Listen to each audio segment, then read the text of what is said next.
pre akon itlog ho nabasa.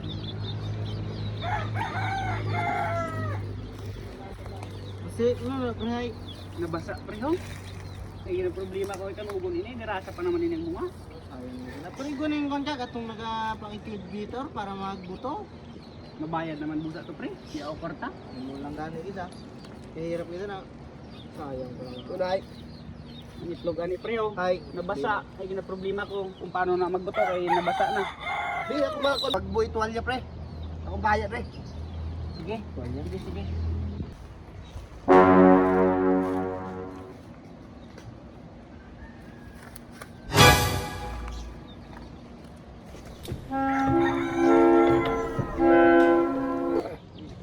Pre, solve na problema nito ho. Kasi Oh my god. Imo na ni.